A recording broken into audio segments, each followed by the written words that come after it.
하나님 말씀은 이사야 63장 1절에서 14절 말씀입니다. 구약성경 1044페이지 이사야 63장 1절에서 14절 말씀을 교독하겠습니다. 에돔에서 오는 이 누구며 붉은 옷을 입고 보스라에서 오는 이 누구냐? 그의 화려한 의복 큰 능력으로 걷는 이가 누구냐? 그는 나이니 공의를 말하는 이요 구원하는 능력을 가진 이니라. 어찌하여 내 의복이 붉으며 내 옷이 포도즙 틀을 밟는 자 같으냐? 만민 가운데 나와 함께한 자가 없이 내가 홀로 포도즙 틀을 밟았는데 내가 노함으로 말미암아 무리를 밟았고 분함으로 말미암아 짓밟았으므로 그들의 선혈이 내 옷에 튀어 내 의복을 다 더럽혔음이니 이는 내 원수 갚는 날이 내 마음에 있고 내가 구속할 해가 왔으나 내가 본즉 도와주는 자도 없고 붙들어주는 자도 없으므로 이상하게 여겨 내 팔이 나를 구원하며 내 분이 나를 붙들었음이라.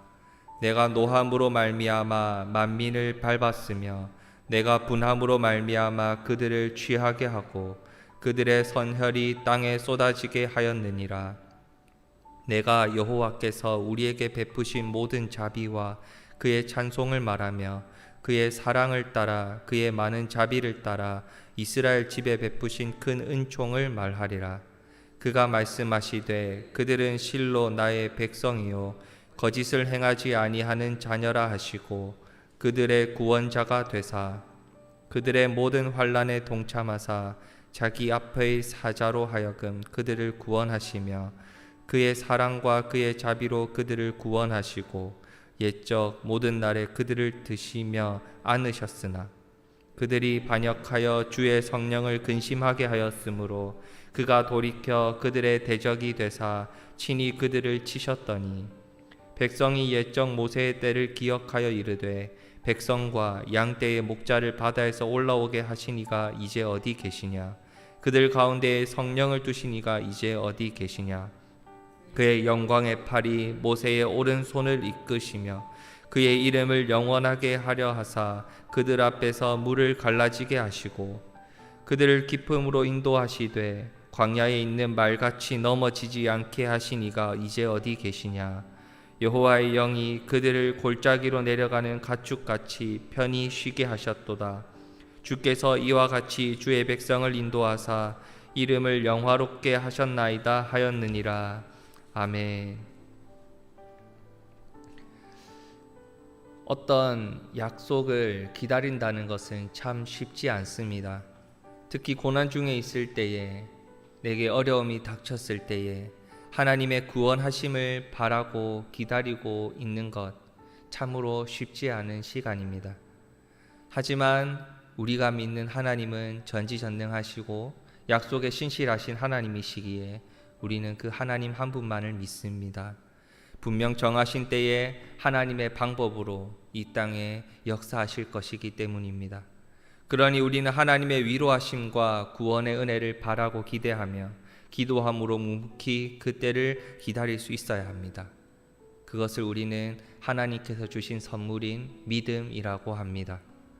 오늘 본문은 하나님이 그 약속하시간 때가 되었을 때에 어떠한 방법으로 이 땅에 역사하실지를 말씀하고 있습니다. 본문 1절 에돔에서 오는 이 붉은 옷을 입고 보스라에서 오는 이가 누구를 말합니까? 에돔의 수도 보스라에서 올라오신 이는 바로 구원의 하나님이십니다. 거기서 어떤 일을 행하셨습니까? 모든 대적을 물리치셨습니다. 에돔이라는 지역은, 그 나라는 이스라엘의 형제와도 같은 나라였습니다. 그런데 철천지 원수였으며 이스라엘이 멸망했을 때에 옆에서 손뼉을 치며 기뻐했던 나라였습니다. 그들을 하나님께서 직접 밟으시고 승전의 장수가 되셔서 우리에게로 오고 계십니다. 승리하셨지만 옷이 피로 물들어 있었다라는 것은 무엇을 의미할까요? 63장 4절에는 이렇게 기록되어 있습니다. 이는 내 원수 갚는 날이 내 마음에 있고 내가 구속할 해가 왔으나. 원수를 갚는 날이 되었다. 원수를 갚으시겠다. 죄인을 심판하실 날이 곧 하나님의 백성을 구원하실 날이다 라는 것을 말합니다. 이 피는 골고다 십자가 위에서 대적을 향해 승리를 선포하시고 완전한 승리를 약속하시고 십자가에서 죽으신 그리스도의 붉은 피를 상징합니다. 하나님은 하나님의 백성들을 구원하실 충분한 능력을 가지고 계십니다. 하나님이 이 땅을 구원하시고 원수를 짓밟으시고 죄를 완전히 물리치시는 데 있어서 하나님 한 분, 예수 그리스도 한 분이면 충분합니다. 도와줄 사람도 필요 없고 붙들어줄 사람도 필요 없습니다. 어느 누구의 도움도 필요 없이 단지 주님만으로 예수 그리스도의 피로 이 땅의 모든 그리스도인들은 죄를 용서함 받고 구원받을 수 있습니다. 구원의 능력은 인간에게 있는 것이 아니라 그 구원을 약속하신 하나님의 주권 아래 있기 때문입니다. 전능하신 하나님께서 이제 구속의 은혜를 우리에게 베풀어 주셔서 값없는 은혜를 우리에게 주셨고 구원을 선물로 약속하셨습니다. 그러니 우리는 하나님의 자녀로서 구원받은 하나님의 백성으로서 하나님과 동행하며 이 땅을 살아갈 수 있습니다. 하나님의 임재를 경험하며 이 땅을 살아갈 수 있습니다.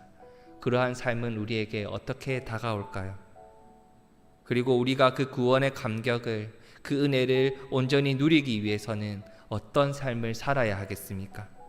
오늘은 그 말씀을 가지고 두 가지를 함께 나누고자 합니다. 첫 번째는 그 은혜를 계속해서 기억해낼 수 있어야 합니다. 기억하다. 우리가 잊지 않고 늘 생각하고 마음으로 묵상하고 매일같이 상기시키며 붙들고 살아갈 수 있어야 합니다. 그 은혜를 기억하기 위해서 우리의 마음의 진정한 고백을 입술로 고백해낼 수 있어야 합니다. 믿음, 하나님을 믿는 믿음은 마음으로 믿고 입술로 고백하는 것이다 라는 신앙의 고백이 있습니다.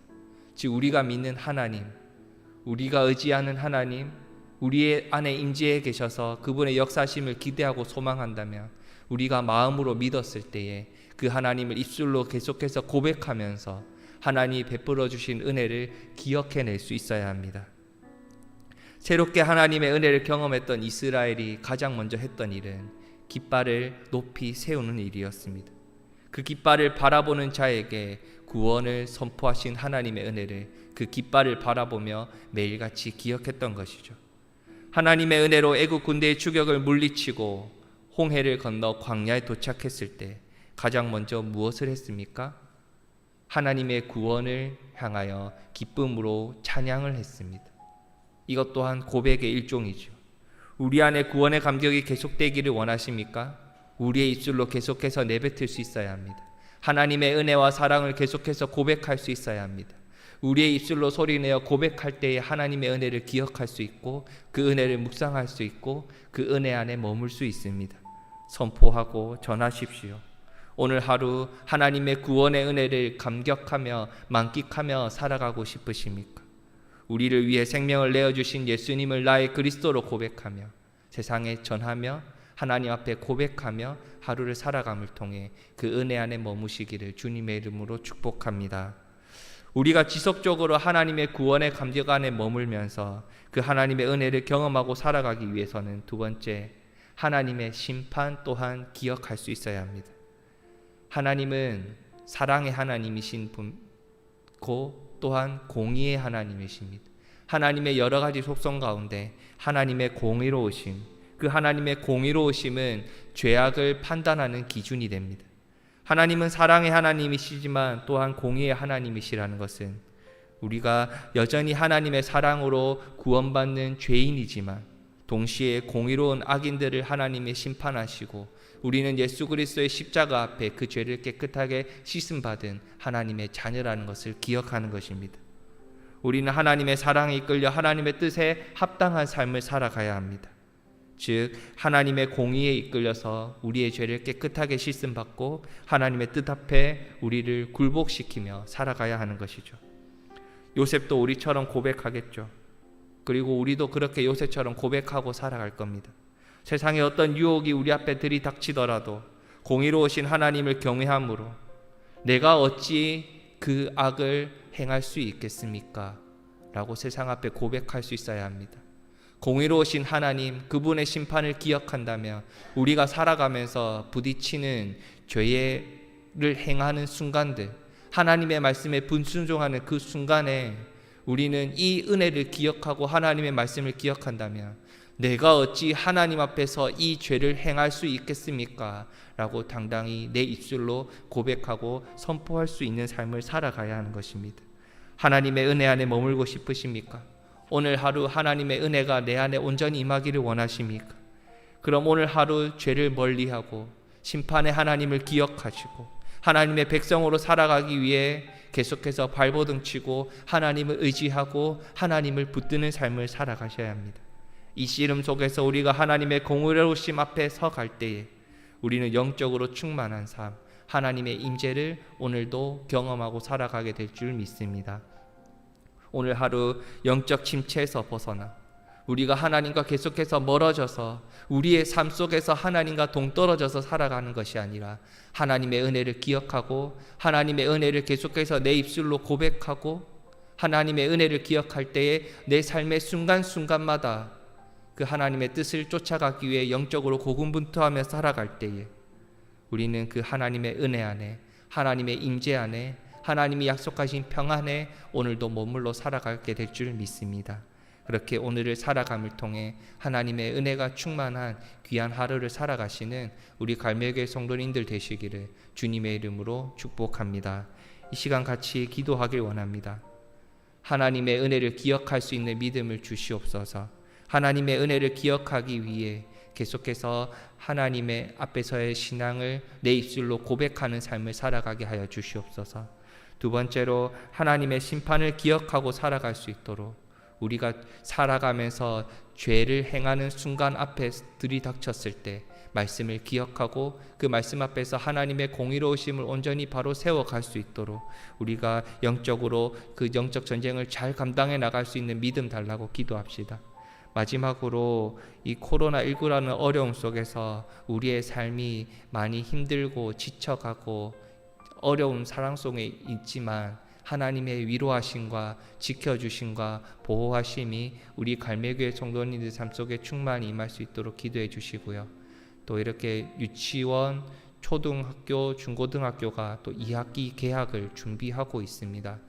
코로나 단계와 상관없이 많은 학생들이 다시 2학기 공부를 하기 위해 준비해가고 있는데 그 새 학기 준비 학생들, 우리 자녀들 잘 지켜주시고 그 무서운 전염병으로부터 지켜주셔서 또 자기가 감당해야 할 학업들 잘 감당해 나갈 수 있도록 이 시간 함께 기도해 주시고 개인적인 기도 제목을 가지고 기도하신 뒤에 자유롭게 돌아가시겠습니다. 기도하시겠습니다.